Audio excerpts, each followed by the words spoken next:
Good evening, everybody. Welcome to Tuesday Night Live Eastern Outdoors. I'm back, better than ever. Michael is back, and he's okay. So, thanks. First of all, thanks to Mike and Josh for filling in last week when I was dying. I was sick and couldn't make it. Had to miss my softball game. Had to miss the live. Watched a little bit of it and was it was very boring, so I turned it off. So It was kind welcome. of weird last week. We actually got to talk a little bit. It's very odd. Well, don't plan on it tonight. So I'm back. I'm waiting on everyone to jump on here. You know what I said? We're just going to look at trail cam pictures. Look at deer. Would we shoot them or would we pass? How old are the deer? That seems to be what people like to do. So, Josh, what'd you say? I said I like it. Let's do it. Yeah. Hey, before we start, are the Reds playing tonight? Their They season's are. coming to an end. They're off tonight, I think. No, they're playing right now. Are Are they? they playing? Okay. Yeah, it should be towards the end of the game. Ooh, top of the ninth. They're up 9-7. Their season's essentially over. They're back 2.5 games. They're not making it. No, they're not making it. So James Evans is here. Good to see you back, John. Thanks, James. Good to see you here. I'm glad you're here, James. Gordy is here all the way from the state of Ohio. James said you need to teach the guys how to throw the pictures up. James, it literally is simple as a couple of clicks. Yeah, well, it wasn't working out. So here's the thing, James. I figure all this out on my own. No one taught me. I just did it.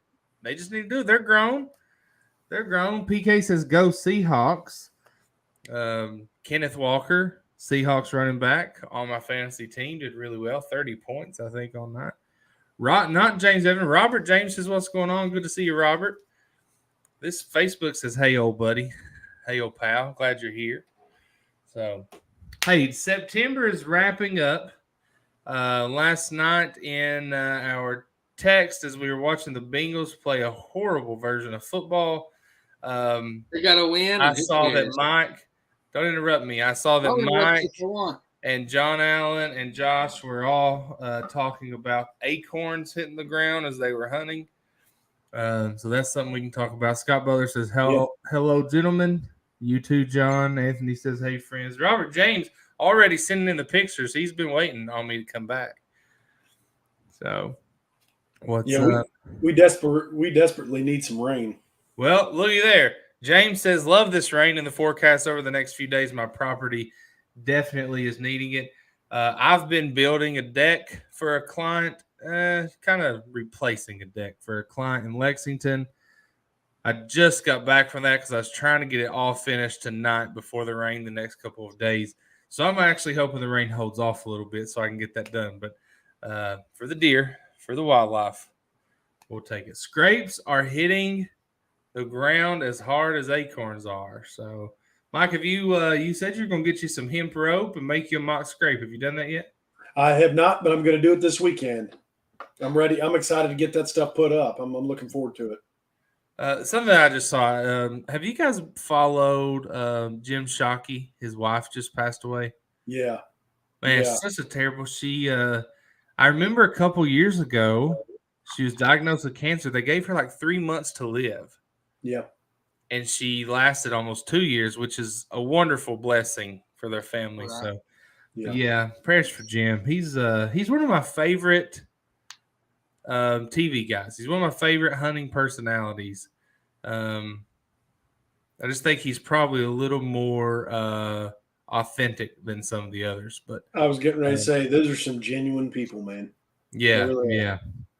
And, hey, before we keep talking about hunting, I just want to bring up since you said that, something much more important than going hunting. If you've not been following, I know Mike's been sending me and John updates on it quite a bit, but Jimmy Carroll is going through a lot right now.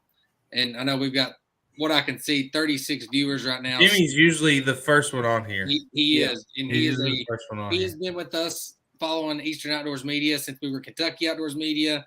He's been here a long time. Since we started. He's a good dude. He's a great guy. He's going through a lot right now. So if you pray, be praying for him. And if you don't pray for him anyways. he definitely needs it, and we love you, Jimmy. We do. Yeah, God bless Jimmy, man. I hope the treatments go well, and I know he's really struggling right now. So we just want to lift him up in prayer. Yeah, he always. It's I think that the thing with Jim is the chemo is what's making him sick. He's having a hard time eating, and so yeah, just hoping he listen. If we know Jim, he's going to bounce back. Mm-hmm. I've talked to him a lot throughout this, and he's always he's fighting and he's strong, and he just wants to be out there in his deer blind. He does. Yes, he does. Yeah, and he will be. So, looking at the comments, Chris Miller's here. Guys, let us know where you're watching from. It seems like over the last month, we've had several people come on who are new viewers of the show from different parts of the country, and we love hearing from you. Even if you're watching, maybe you're one of these guys that you watch, but you just watch it on your phone. You don't actually click on it. You don't actually comment. You don't like the post. We'd love for you to comment. Let us know you're watching. Chime in when you want to. Good, bad, inappropriate. We don't care. Just we like comments. Oh, yeah. And then if you would share it. If you would share the live every Tuesday, that helps get more eyes on it, helps get more people here. And the more people we have coming, the more things. We got one from Bardstown, Kentucky. Bardstown, type your name in because it's showing that you're just a Facebook user. We got Tim Harris from Cynthiana. Keith Vingelinski. He is a new viewer from Frankfurt in your neck of the woods, John. Keith, thanks for Vingelinski. Keith's daughter plays in my softball team, and he's been helping me on this deck. Awesome. So yeah, way to screw that up, Josh. That's all right. If he's hanging out with you. Hey, before Josh is a little feisty tonight. I'm about to kick him out here. Hey, I got access to join right back up, so go ahead. I'll just take it away, bro. Come on. Prestonsburg. We got Brad. Just stop. No, I'm trying to name all the viewers, dude. Atwood. A.T. Wood. Atwood. Brad Atwood. I know, dude. Sorry, Brad. Brad's from Michigan. Let me take over. Brad from Michigan. Here, do this one. See? You're such a jerk, dude. See, Christian from Lawrenceburg. Look here, we got a Southwest Missouri. I bet you didn't know MO was Missouri, did you? I did. Bull. I did because Cincinnati's 3-1 against Kansas City. All right, let's look. Scott Butler. We've been aging deer for weeks now. Scott Butler sent me a picture. Josh, I bet you can't guess the age. Bet I can't either. Look at that. He is a grandpa again, Scott Butler. So congratulations, Scott. We mentioned Jimmy Carroll's been around. Scott Butler's been around for a long time too. That's true. Congratulations, Scott. Cute little new grandbaby, and thank God it looks nothing like it. Yeah, you said cute, so it couldn't. So there you go. Congratulations, Scott. Congrats, brother. Love it. Nothing better. So yeah, Missouri. Keith is Keith Vingelinski. His daughter plays softball for me. He's been helping me with some work. Great guy. He's from Pennsylvania.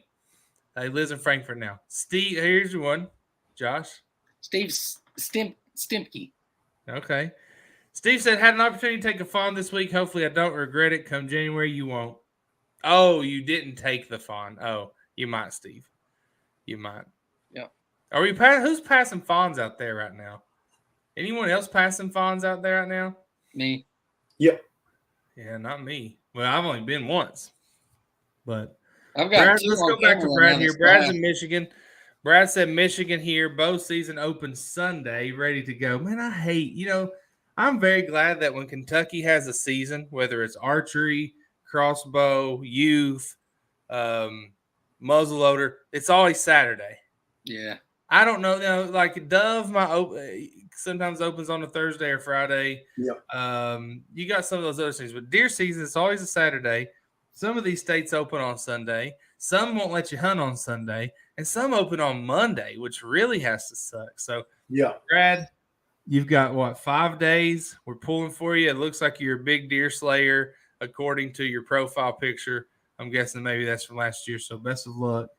But But one thing I said when we started the show is September 26th. And when 4 weeks ago, when we did the first show of deer season, it was September 2nd.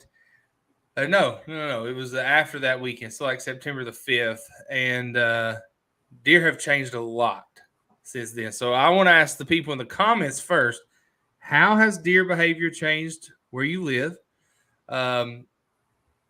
I said last week or the week before, bachelor groups are breaking up. Josh is still seeing 2 or 3 bucks at a time together on his cameras. You have some coming in solo. You've had some come in solo, but a lot of them have been, mostly in groups. Mike, I don't even remember seeing a coyote from your camera pictures. You just got your new trail camera up. Yeah, I did. I've had one doe coming in, and that's right. I'll give you my comments about the deer activity. Okay, let's see what everybody else. Now, Mike Fancher. This was kind of as I was watching last week, a controversial comment. All mine are nocturnal, and people in the comments said, "Well, they're not really nocturnal. They're just on your camera at night, right?" And then Mike Collins would say, "Well, deer on my place are nocturnal." Then other people would say, "Well, they have to move throughout the day. They're not just completely nocturnal." So Mike, kind of go into that. Your deer moving during the day. They don't just lay there, but you may not get them on your camera except at night. Yeah, exactly. I can tell you, my uncle's place is it's got a lot of thickets. You've seen it. It's got a lot of thick brush, but it's kind of open. We don't have a ton of hardwoods. We have patches of hardwoods.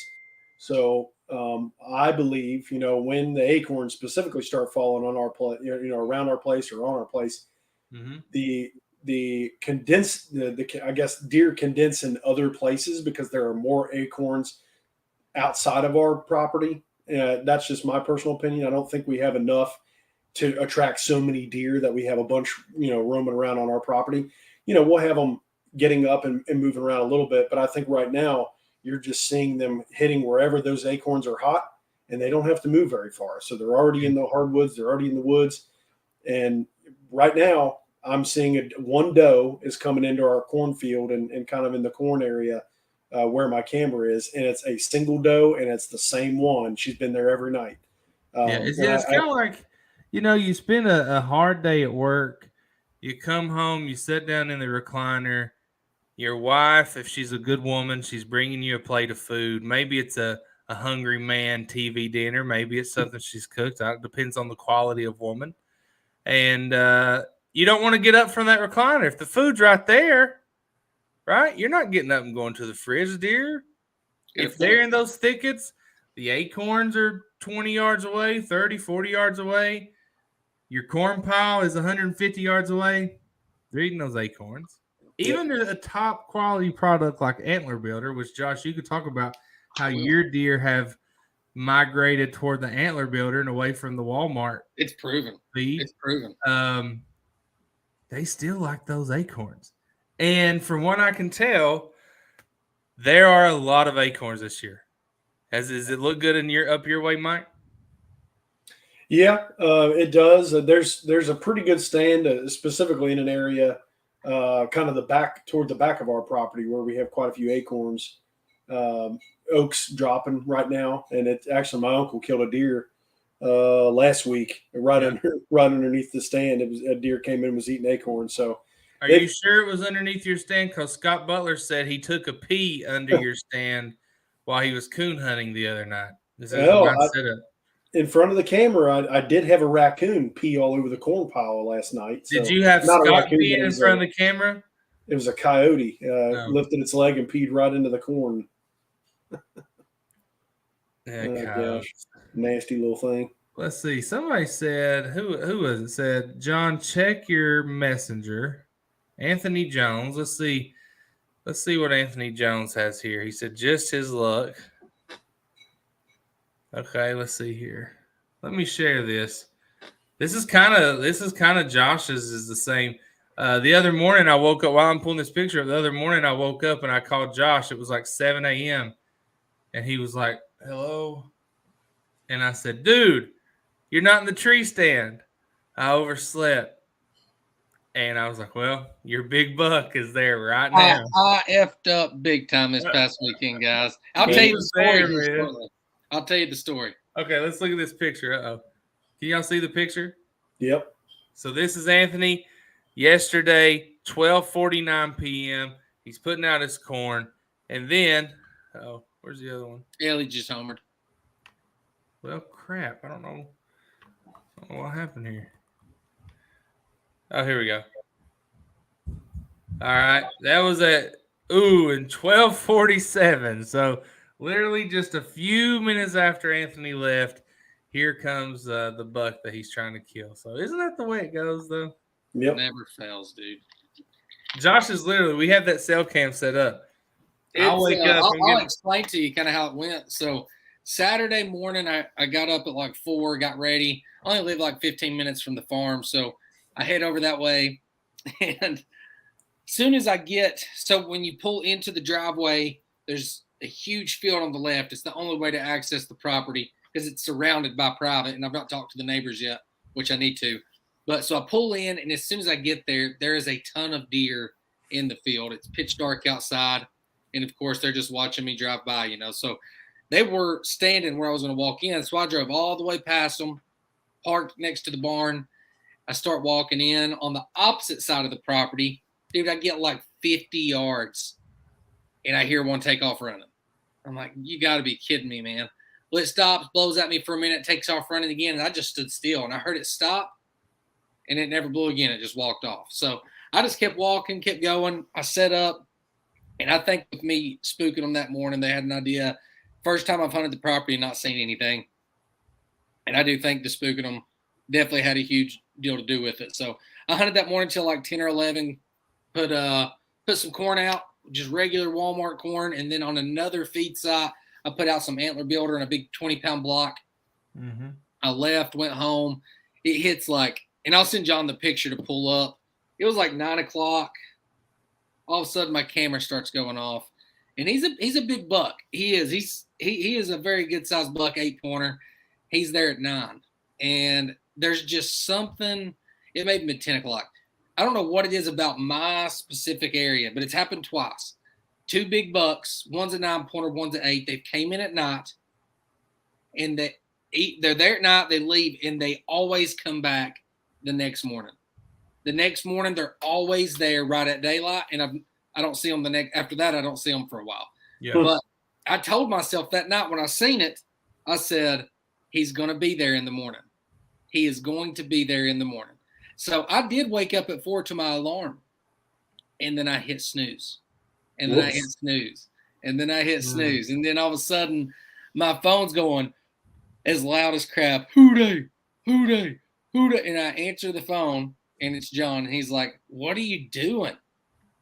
I was like, I'm sleeping, dude. And I thought he was messing with me because he's always messing with me. Always. He's like, dude, that buck 615 in your corn. And I'm like, whatever. He's like, no, dude, he was there. I called him. So Eastern time, my time was 7. I called him at 7:25, and that buck was there at 7:10. Yep. Standing there, dude. And think about this. He'd be dead right now. Guys, how big of a screw up is Josh? He just said he lives 10 minutes away. Yep. He has a corn pile. He knew it was coming in. Anyone that I'm talking to right now or isn't in the comments has done it before. So it happens. It hurts. And I got till January. Who else has done that before, guys? I want to know.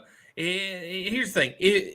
And under those circumstances, I bet you no one's done that. 10 minutes away. You knew he was going to be there. I don't believe that. You're just sitting at a corn pile. I mean, it was easy. It was easy, and you blew it. And hey, hold on. Has he been back of the morning? I think he came back one more day, and he's not been back there of the mornings. No, he's not been back since that morning. Yeah. He'll come back. Mike, there's a good chance he doesn't come back. It's not while Josh is there. Not at 7:10 in the morning. It's going to get a bit tougher. Yeah. As soon as he breaks away from those 2, he's with 2 younger bucks, like a spike and a 4-pointer. Josh, correct me if I'm messing this up. He's with an 8-pointer. Okay. Oh yeah. You're I'm right. sending you You're the right. picture right now. He's with a younger 8-pointer, and as soon as they break up, you might not see him again. Am I right or wrong on that? I think it could be either way. It seems like a lot of those deer seem to stay in that pocket, but as we get closer to the rut, man, you never know. Mike is telling he's not coming back. Thing I was about to say is he's not coming back. I'm not. John's just trying to get under my skin. I'm not stressed about it because here's the thing: is I guarantee there's a bigger deer in that area. I guarantee it. When the rut hits and I put out that raw estrus, it is untelling what'll happen. All right, guys. Austin Talby here. He sent me a few pictures, and he wants to know. He wants us to help him. He can't decide. Yeah, this is a good problem to have. He's got 2 big deer here. He can't decide which one he wants to target. So let's help. We're going to decide. Austin, do you agree? Whichever one we choose, that's the one you're going to go with. Are you letting the folks decide? Let's see here. All right, there's That's a dandy. 1, 2, 3, 4, 5, 6, 7, 8, 9, 10, 11, 12, maybe 13 right there. Josh, what do you think of that one? It's a good buck. Better than what you got, all right? Hey, hold on a minute. Zoom in on that again. Who sent that? Austin Talby. I swear I've seen that picture already. That's a unique deer. It's what's cool about that deer is almost the left side looks like it's a mule deer antler kind of. Now this one is in velvet here. It's harder to tell. That might be the same one, actually. No, it's not, is it? I don't know. And then he sent this one, which I think I like that one better. What do you guys think? Austin, can you give us some comments on this? Give us Austin said yes, he will agree. I mean, that's my pick by far. I think that buck looks very similar to the one that I just sent of John without the velvet. Without velvet? Yeah. Maybe mine's probably a little smaller. Yours is definitely smaller. Yeah, I'd have to say if any one of those deer show up, let her rip. Oh yeah. For sure. No doubt. That's what Gordy says. First one, you can, I say. First one, you can, I say. If I had to pick one, I'd go picture 2. It's not the same. They're all different spots. Those 3 deer, all different spots. So let's do this. You got one, deer number 1, deer number 2, deer number 3. Let's go again. 1, 2, 3. Put your votes in the comments. Deer number 1, 13-pointer, looking good. Deer number 2 has like the forked brow tines, it looks like, which is really cool. Forked brow tines, really cool. Or number 3, the wide, tall, typical. I'm a sucker. Maybe not a typical because this side, but close. I'm a sucker for those real tall racks. I would go number 3. 3. That's what I voted in the comments. We got a lot of 3s. I actually voted 3 twice. So, more 2s. See, I can't say 2 because it's still velvet. Austin, do you have you gotta pick one. Austin, do you have a hard-horned, hard-antler picture of number 2? I need to see that first. That deer's really cool. All of them are amazing. The split brow tines, that is cool. That's hard to say. Wow. Looks like me 1, 2, 3, 4, 5, 6, 7, 8, 9, 10, 11, 12. Maybe that's also 13. Nah, that deer's got more than 13. The votes are going to be close between 2 and 3. So number 1's out. Anthony, you can't say 3 or 2. You got to choose one. Which one, brother? Let's see. How about you too, PK? You got to pick one. 1, 2, 3, 4, 5, 6, 7, 8, 9, 10, 11, 12 votes for number 2. And 1, 2, 3, 4, 5, 6, 7, 8. Ooh, just 8 votes for number 3. So number 2, looks like number 2 it is. Run it back again, John. PK said. Deer number 1, which has 0 votes. Which is a really nice buck. Yes, yeah, I can't believe it. It's just, and this may be a bad picture of it. It just looks like its tines are shorter. but it could be the angle too, because I mean that's a huge.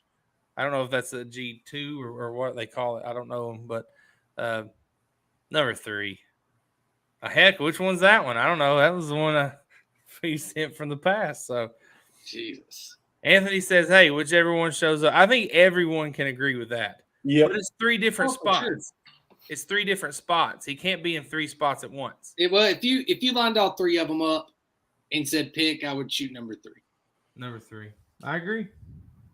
I hate to agree with you. I just love I was about to say the same thing. I can't believe you're agreeing with me, but yeah. I don't have the energy to go back and forth today. PK went 3. There's another vote for 3.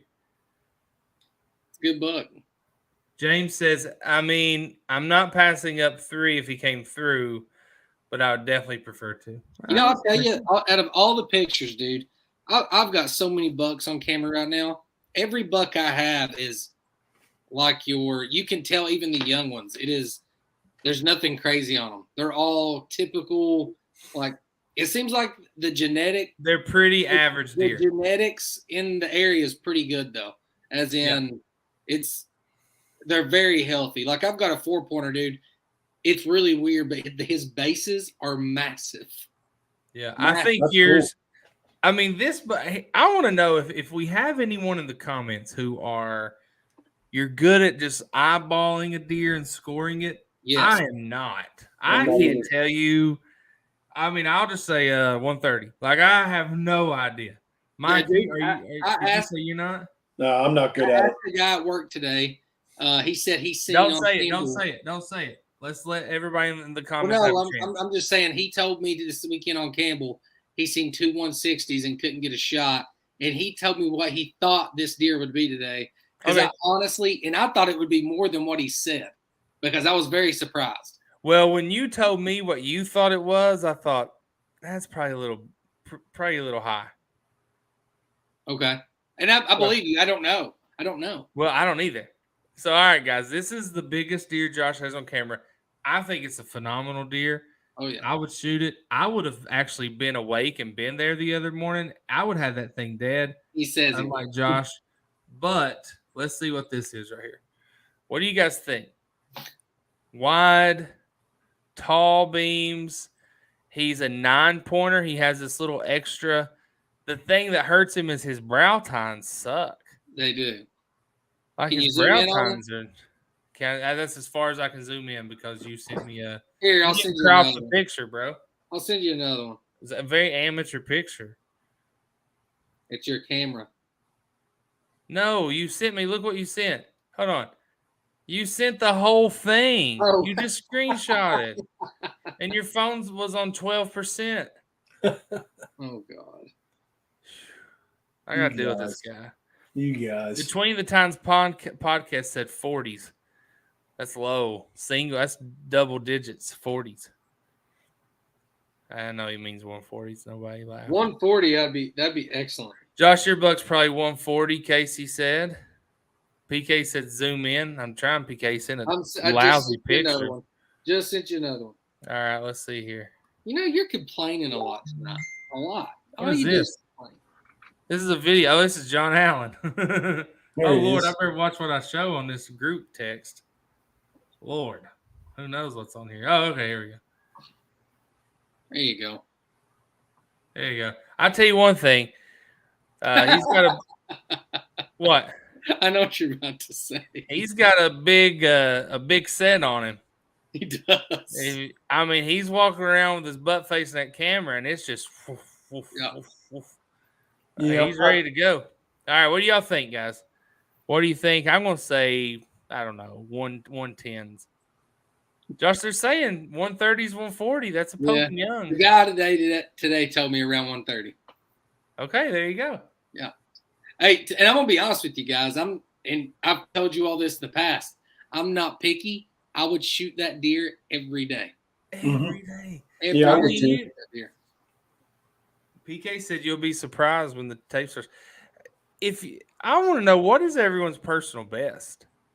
Yeah, I mean, mine's like a 65 inch. I don't know. What's everyone's personal best? Mine, do you know? Is yours You have anything over 130? I have. I killed a buck my sophomore year in high school.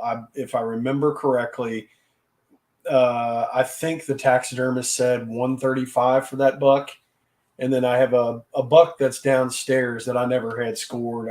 I would assume he's probably somewhere in that ballpark, maybe a little bigger. I have no idea. So Pope and Young is a minimum, a typical deer, and Josh, yours would probably, I think, go typical.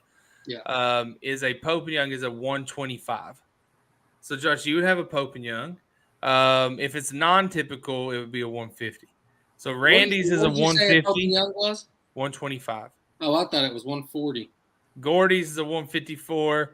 PK's is probably 120. Michael's 166. Gordy got a 9-point with a 20-inch inside spread. Pretty cool. Wow, that's a dandy.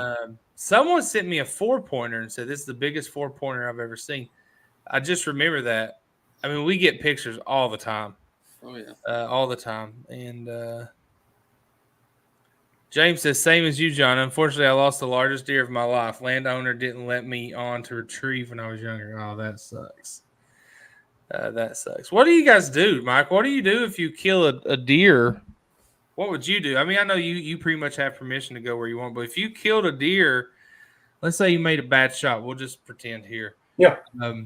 And he goes farther than you thought. He's on property of someone you don't know. What's your approach to that? Yeah, if I get to, they do not have to let you on. No, they don't. They don't. They don't. It really is bad. I mean, really bad, but they don't. Yeah, it's that honestly, I can't stand that. That's part of the system. I don't think it's good to just be able to. While I get it, but if it's somebody that's being super honest and they're coming to you and saying I physically shot a deer and it ran off my place. Yeah.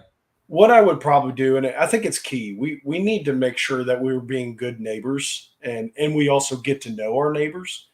I think it makes it a little easier when that happens. But of course, if you're hunting a place where you have no idea who the neighbor is. Right. Well, let's just say you have a lease, you go to it 2 or 3 times a year. Yeah. You have no idea who the neighbor to your right and left are. You kill the biggest buck of your life. It runs onto their property. The worst thing you could do is just go after it. You're right. Right. That would be everyone's natural instinct. That'd be your default. The worst thing you do is go after it. So what should people do though? People should try to figure out whose property you're wanting to get onto. Let's say there's a house there. They have a house. They live there. You gotta go knock on that door and just be as polite as you possibly can and just tell them the truth and be upfront and have a good conversation, hopefully. And if they say no, I mean, before you do that, here's what was my thought. Before you go knock on that door though, should you call game warden first? Let them go with you to kind of say, like, hey, it's the right thing to do would be to let them on to retrieve it. We don't want any wanton waste, which is against the law now. Yeah. To be honest with you, I wouldn't go that route because most people don't want snooping. And I think by immediately, I think you might get some defensive-ness if you approach it that way. That, yeah. So my thought is, yes, you probably would get some defensiveness. I mean, if a stranger and a cop, right, an officer show up at my front door, I'm like, what's going on here? You know what I mean? Right.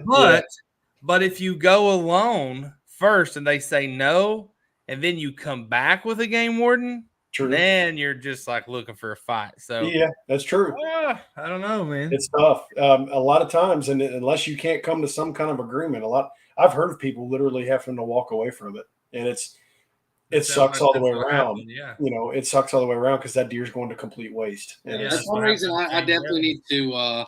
I need to get to know who's going to be my neighbors because I'm surrounded by other private land, and literally where those deer are at, about 40 yards past it, is private land, someone else's land, and I'm terrified of shooting one of them, and then he runs over there. And it's like, man, I hope he lands in the creek so I can just pull him right out of there. Yeah. Yeah. Yeah. It's just one of those things where I think you just have to show the utmost respect and be upfront with someone, sure. and go with it. That's a really nice buck. Look at PK there. Look how handsome he is. Look at that. I bet he cooked that thing up right too. I guarantee it. That's PK's PB. I'm trying to find out where he said how big it was. Probably a 120, he said. I'll take it. You know, if you look at pictures of deer hunters and their deer now in the 2020s, 2010s, even 2000s, you see a lot of hunters with big deer. If you go back like 40 years and look at it, this would be a giant in a lot of cases, you know? I just sent you another one that Casey just sent me to share. Okay. He said this is the one they're after in North Carolina on his uncle's lease. Going back to losing a deer on private property, James said a lot of sleepless nights came after that. Felt horrible. I'm sure. Now, you know, it's one thing if the neighbor is like not letting you on. It's even worse. I don't know what's worse. I don't know if the neighbor said no and they just let the deer lay out there and die and rot, or if they went and recovered it and actually kept it for themselves. I don't know which one would hurt me worse. I think I'd probably rather let the coyotes eat it. What do you think? I mean, either way, someone's getting fed. Either he's returning to the circle of life out in the wilderness, or some jerk has put that head on his wall and is eating deer chili from the deer. Well, hey, dude, if I shot a big buck and they didn't let me on the land, I would do everything in my power to make sure they did not get that deer. Everything, dude. I would much rather a coyote eat it than them big jerks to me. But you couldn't do anything. It's one of those situations where you're powerless. Well, I would. Nothing you can do. Sadly, I'd be very, very tempted to go on their property. Well, no, you could do that. You could do that and risk, you know, if you're going to trespass, you better do that immediately, because once you go to their door and you try to do something illegal, then you know, I kind of got a question on that for you, especially you, Mike. You probably know the answer. So, if I shoot a buck and he runs, when he dies, he is like 5 yards on the neighbor's property, 10 yards. It's trespassing. Are you going to go over there and drag it real quick, or are you going to go talk to him? You got to go talk to him. I mean, that's. No, he didn't say what should you do. He said, what would you do, Mike? What would I do? 5 yards, 15 feet from the line. What would you do? I would find out who to talk to. You got to do it. Josh, what would you do? Oh, I'm going on that property and getting my deer. Clayton said you need to do it right away. If it was 5-10 yards and I can see him and I literally can drag for 10 seconds and he's on my property, I'm doing it. Now, if he's way in there, I'm going to go talk to the neighbors. But like 5 or 10 yards, I'm getting my deer. Is 10 yards your max? It's according to how open it is and where I'm at. See, I think a lot of people would agree with you. Number one, let me say, we are not saying you should do this. We are not advocating for you to do this. If Josh, Eastern Outdoors Media is not. Josh is an idiot. Joking. I'm not joking. We absolutely don't, and we do not approve of this message. I'm not telling you to do it. I don't think I'm doing it. Okay, let me say this. If that happened in Frankfurt, 10 yards, I'm going to talk to him.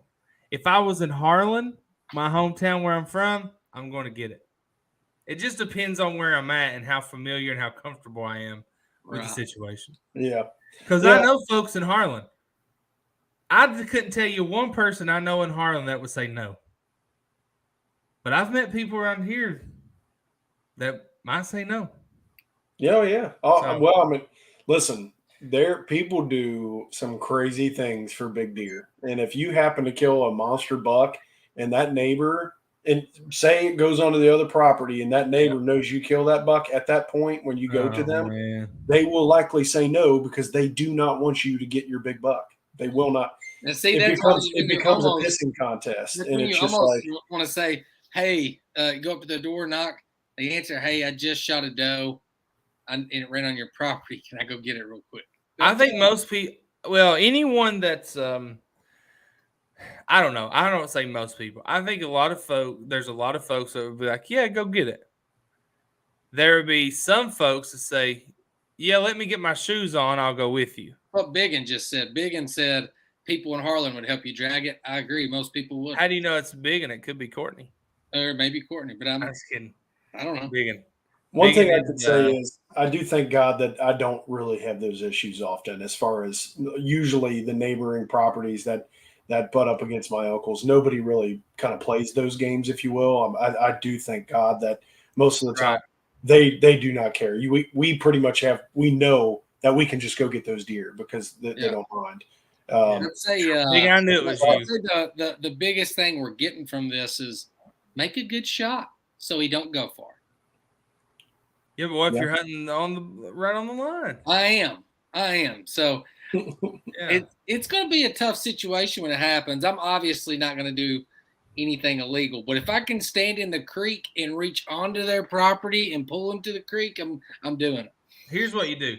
So Biggin is 100% right. Most people in Harlan help you drag it out. They may ask for a backstrap. I'd give them one. Maybe you could offer that. Maybe you could say, look, you let me, if you enjoy deer meat, let me come and recover that deer. I'll give you a backstrap. Be a nice dinner for your family. That's the way to approach it. I'll give you $100. Hey, $100 to come on your property. You know, if it was worth that. So, all right, PK wants to ask a question for everyone.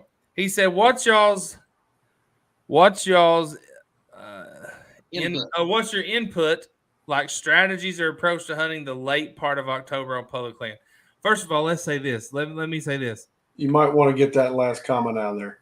Man, come on, dude. I don't exactly remember what is it there. I'm not even gonna make a joke. Anyway, speaking of public land, next Friday through Sunday is our public land camp, public land deer camp at Peabody WMA out in Western Kentucky. We're gonna be staying there. We've had a couple of people say they can't make it, and so if you're interested, we have a couple of open spots. But I have to get those nailed down very soon because Uncle Lee's is hooking us up with some free gifts for everyone who joins or who joins with us. So anyway, can't wait. Can't wait. I don't even care if I kill a deer, if I kill two. I just want to go hang out with the boys and make fun of each other and have a good time. Eat good and have a good time. So Matthew Wolfenbarger. Now, we've had some difficult last names. Wolfenbarger, that's by far the coolest last name we've had on here. Sure. Says, don't buy property without meeting the neighbors first. As someone who sells property for a living, 1,000% agree. You're just saving yourself a lot of trouble. Yep. But going back to PK's question, late October, public land. He's probably asking because he's going to be out on Fort Knox. I'll be out there in November. He says calls, scents, etc., morning sets, evening sets, all day sets.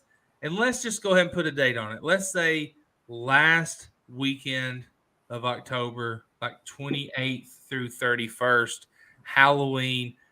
A lot of folks want to make sure they're there. What's y'all's input? Comments, Mike, Josh, chime in. What are you doing last weekend of October to kill a buck?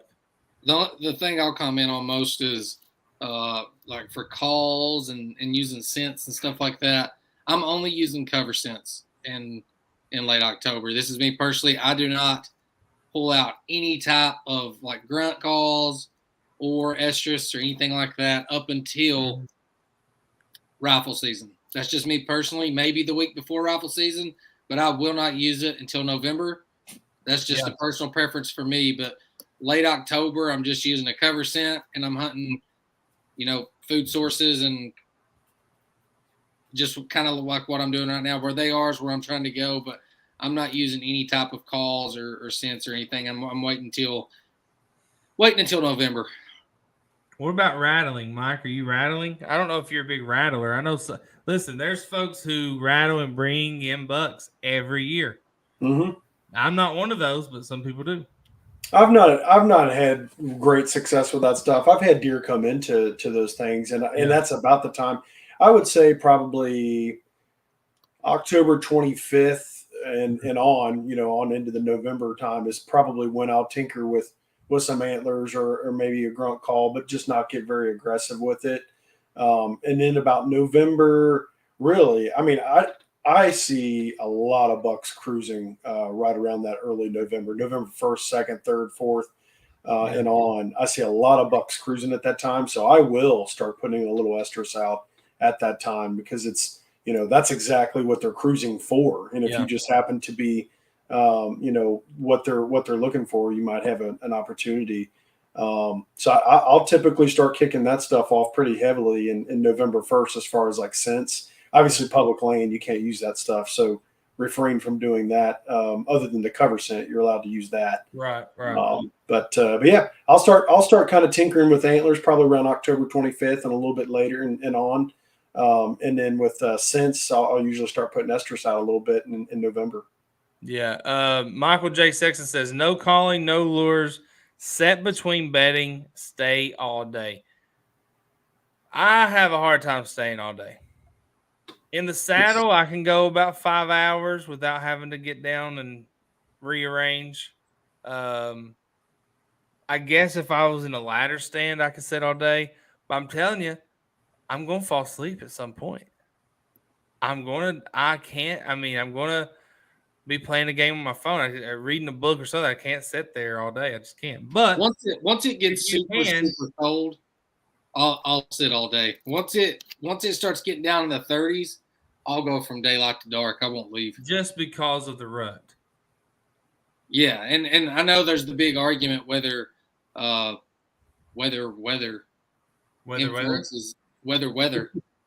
influences deer movement and all that. And I firmly believe colder weather definitely gets them moving a lot more. I know like there's different arguments and stuff about that, but no, when it's cold, and that's another thing too. As I was talking to John Allen about this yesterday, I just feel more confident. I do. Like scent away, if I don't use it, I don't feel as confident. And it's probably all up here, but if I feel better about it, I feel like I do better. So I like the cold, man. When it's cold, I'm staying all day. Find your routine, buddy. Yep. The first buck I ever had a chance to shoot, which I screwed up. I made a clinging noise with a crossbow. I screwed it up. But I hit a grunt call, just a mild hit. And as soon as I did that, he grunted and came up the hill. He was already on his way, but as soon as I hit it, he grunted back. It was amazing. And then I screwed it up. But so grunts can work, guys. I mean, I've listened to podcasts and I've seen guys talk about rattling in bucks. We had T-Bone from Bone Collector on. He talked about a buck running away from him, and he snort wheezed it back in. I was going to ask, has anyone snort wheezed a buck in? I've never seen that. I don't even know how to snort wheeze on my own. Most people just do it on their own. Yeah, I know what it sounds like. I just don't think I can imitate it good enough.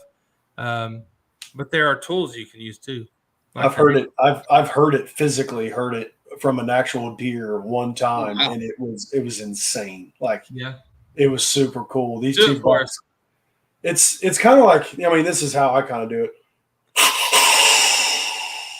Sounds pretty good. It really does. Like a busted a tire.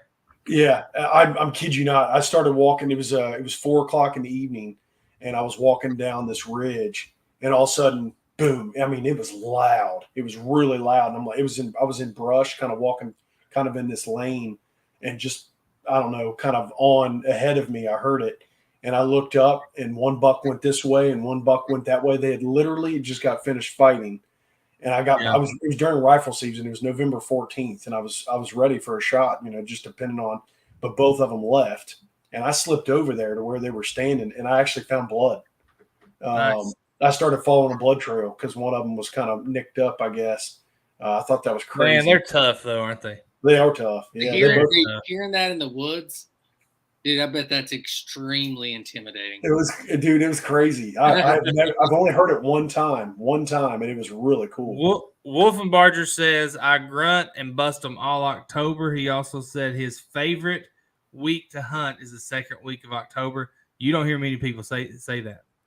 Dane Driscoll, who killed the largest archery buck ever at Fort Knox, I think it was like October 21st or 22nd. So that's why we're having public land. There ain't going to be anybody out there hunting except us, the public land deer camp, and it's in October.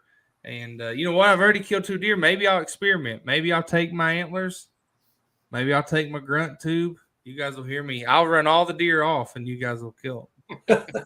Casey says best time to hunt November is midday. Dwayne says I've grunted more bucks in more than I have with rattling. Scott says 10-2. Kid Hulk says I've had 3 bucks the past 2 Saturdays show up in front of me early morning in Sorghum. These cold mornings seem to be hot where I'm at. Well, where are you, Kid Hulk? Let us know. I've had more responses too. It's for me, and I've not killed nearly as many deer as you all have, but all of my luck is first lot. First lot within that first hour of hunting is usually when I kill my buck. If you don't oversleep. Killed more bucks than you, big boy. That's key. Not this year. I will. Never killed a velvet either. Promise I will. Never killed a velvet. It'll be bigger than yours this year. I can guarantee that. It won't be velvet. I killed a really nice buck at 2:30 in the afternoon my sophomore year in high school. It's that same deer. That was a record year for you, Mike. Sophomore year. That was your peak. It was a big. Well, I'll tell you, it was one of those. My dad actually had killed his buck already, and it was November 12th. It was in the middle of the afternoon on a Sunday at about 1 o'clock. We got there. We had to go to church because my dad played trumpet in church. And church? they had like an orchestra, and my dad played, and he had to be there to play. And we left. We actually left church a little early after he got finished playing, and we ran down to the farm in Owen County that we used to hunt. And basically, when we got there, it was 70 degrees. We were in t-shirts and our orange. Wow. And we went down. It was November 12th. We sat down, and about an hour of sitting, we had a doe come in, and my dad put a scope on her. She was on a flat right below where we were sitting. And he said, dude, he's like, if I shoot this doe, we got to get out of here. It's too hot. And I said, yeah, go ahead. She's right there. No sooner. We were just sitting there whispering and chatting, and she was just kind of walking along. And all of a sudden, she took off running. And all of a sudden, we looked back, and this really big shouldered buck, he had his head down, and she took off running. And I was inexperienced enough to kind of, with the chaos happening, he took off running after her when she did, and I wasn't able to get on him quick. But for whatever reason, that doe ran down from us, did a U-turn, and actually came up the hill with us and went about 12 yards back across where we were sitting. And my dad was like, dude, that buck's going to do the same thing. And sure enough, he came barreling down, and he barreled right 12 yards in front of us. And as soon as he stepped in my scope, I squeezed the trigger, and his front shoulders just hit the ground, and he just pushed with his back legs. And he ran down the hill and fell over. Nice. Big burly buck. You can tell when the big buck hunters show up. Here's what Bobby Ball says. This is all I need to know that he kills big bucks.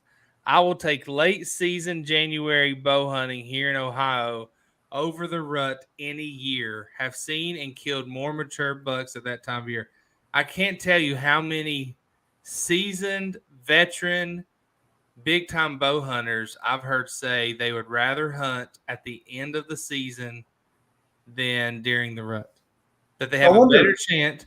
Dan Infault from the Hunting Beast, they said, if you had to pick one day of the season to hunt, when would it be? He said December 31st, the very last day of the season. I've seen more mature bucks then than I ever have. I wonder if that's relative to the size of property you hunt. I'd be very curious to just as a test how much acreage people are hunting when it's that case, because Dan Infault's hunting on public land. Right. I'm going to be totally honest with you. When it gets to that point in the season, my uncle's place is absolutely dead. There is nothing moving. because I hunt, you know me, I hunt as late as I possibly can as far as the season is concerned. But deer movement just absolutely just is dissipated once we get past early December. It just gets very difficult. So that's just not true on our place. And we've still got cameras running too. I'm excited to see what happens on our property once the rut hits, and then post-rut, and then late season. I'm excited to find out what it does. Tim Callahan had a question. He said, "Was you saying you can't use scrape drippers or estrus on public land, Mike?" That's right. I don't know where Tim lives, but in the state of Kentucky on public land, it is illegal to use attractants. You can't use any attractants. That is correct. So does that mean that people don't? No, because I find them on public land all the time. Yep. The little hangers. Yeah. What are they called? The little white things. Find them all over the place in November on public land. So Doug Clayton says, killed a nice buck November 1st, Kentucky River one year. He got up and I grunted one time and he came right to me. Joe Carter says he has, I have had them snort wheeze back at me. Wolfenbarger says, I grunted one in. He was aggressive, followed thermals up the drain out of sight. I snort wheezed him back, smoked him. And when? Second week of October. There you go. This person has snort wheezed one buck, and it was in Illinois. Chris Miller says, Halloween week, best week to hunt. You hear a lot of people say that. Biggin says, it all depends on the weather to when I use grunting and rattling. I'm out, friends. Good show. See you, Anthony. Have a good one. See you, Anthony. Very true. Don't forget, all those that hunt public land by themselves, get you a deer cart. Thank me later. I've learned the hard way this past weekend. Let's see. PK, I just want to know how you're cooking. Tim says he hunts public land by himself.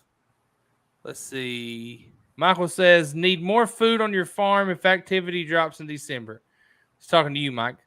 Yeah. You need more food. Deer herd up more that time of year. I have all the neighbors. Mike, did you see yesterday Antler Builder posted that if you have beans planted right now, right? If you have soybeans, right now you need to go out and you need to broadcast your turnip and radish seeds into those soybeans. Yeah. That way they'll be coming up. So, Josh, I know you don't have a food plot in. Mike, I don't know if you guys have beans. I thought you said you did. Yeah, we do. We do. We kind of mixed them in with our corn. So we have a corn food plot this year. That's something we hadn't had in the past, but in the past we've got at least 2 to 3 acres of clover that usually survives into December, just because it hasn't gotten cold enough to kill it. But we also have at any given year, fall, we have winter wheat and or buck forage oats. And then we also rotate those radish and turnips in. So, and we typically in any given fall, we typically have about 3 to 4 acres of food plot. It's the problem so we have a good amount of food plots. It's just, I think what happens at my uncle's is, it's not a huge place and we all hunt it pretty aggressively throughout from September to December and into January if we're still buck hunting. But it's just, I think it's a situation where a lot of his is field as well. I mean, you've seen it, like I said before, we do have a lot of brush, but it's kind of open in some places. So it's not necessarily deer at that time of year don't really want to be in the open.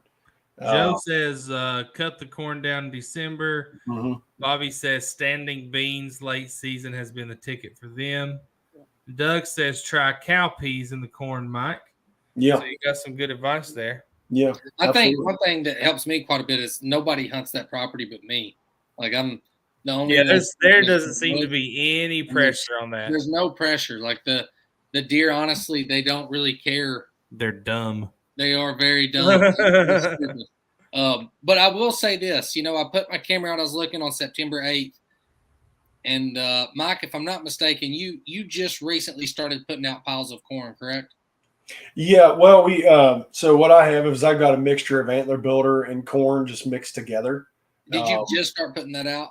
I did, yeah, this past weekend, yep. Because I was going to say, I think this is just, I can't say too much because It's been like 2.5 weeks since I've been putting it out, but I've just been putting out anywhere between over the last 2.5 weeks. I've put out like almost 200 pounds of corn. Wow. And it's, dude, they're just like, it's every day. Whoa. And it's not like they show up in the morning and they show up at night. They show up at 6, they show up at 9, they show up at noon, they show up at 3, they show up at 5, they show up at 6, and then they come back during the night. But what I will say, and for a lot of the guys that are saying they use feed and stuff, is recently, so I just got a shipment in of Antler Builder, and I just have a regular camera on it. I do not have a cell cam. And you can ask them, they see my pictures all the time. John always gets the updates because we have the app. But the deer are constantly every day at just the corn I buy at Walmart. And then I put Antler Builder out on the opposite side of the property with a block. And it's like that Walmart corn has ceased to exist. It's like it's not even there anymore. Mm-hmm. So I'm excited to get that camera and see what they've done to that. I guarantee they've been in that Antler Builder, man. Yeah, sure. Even when I put it out, the smell of it was so much different than just that. I would eat it. PK wants to know about raw lures. We'll get to that in just a second. Chris says, so rye in your beans, it'll outdo winter wheat 10-1. Gordy asked if there's an earthquake. Gordy accidentally smacked my laptop like that. So I remember being in an earthquake once. It was very cool. I was laying on my couch. This was like 10 years ago, and my couch just started shaking. And I was like, I think that was an earthquake. I remember that. Sure enough. It was one of the coolest things. Like, wow, that just happened. Anyway, Chris Miller says that raw frozen scents are top of the line scents. As you can see, Mike is repping them. We are using raw frozen scents.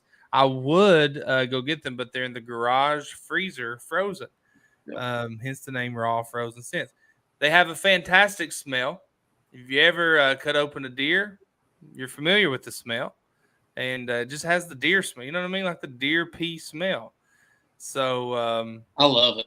I will say it is more fresh and potent than any other urine that I've used, and I've used a ton of different brands. Yeah. But the key, the reason is because it's frozen, and you can refreeze it. So it coming in and being frozen, it prevents it from starting that decay process, which it really causes it to be nasty smelling. Mm-hmm. You can tell it's absolutely fresh. Yeah. It's way different than any other product that I've used. It's good. Yeah. These guys are, they have their own deer farm, and they, I guess, harvest or capture or collect this year. And I think probably, and I'm no scientist here, I think one thing that sets them apart from other companies is they've really figured out how to package it and keep it fresh. Yep. Yeah. So, and I'm glad you said that. One of the things that separates it is they actually do test each bottle for the levels of estrogen that is in that bottle of pee. And there's I forget what they call it, but the measuring stick or what you want is 30 plus. So whatever they're measuring for, it has to be 30 plus or better. Like the baseline, yeah. It's the baseline. And when they test that, all of their bottles are tested by an independent testing site. A third party testing site. And actually just for fun, and what's cool, what I like about Raw is they don't badmouth anyone. They took 4 other name brand deer urines and they had those tested against theirs, and all of the brands, and they didn't mention the brands, so they weren't smearing anybody, but they said they tested 4 top brands, and none of those brands actually had an ounce of estrogen in them.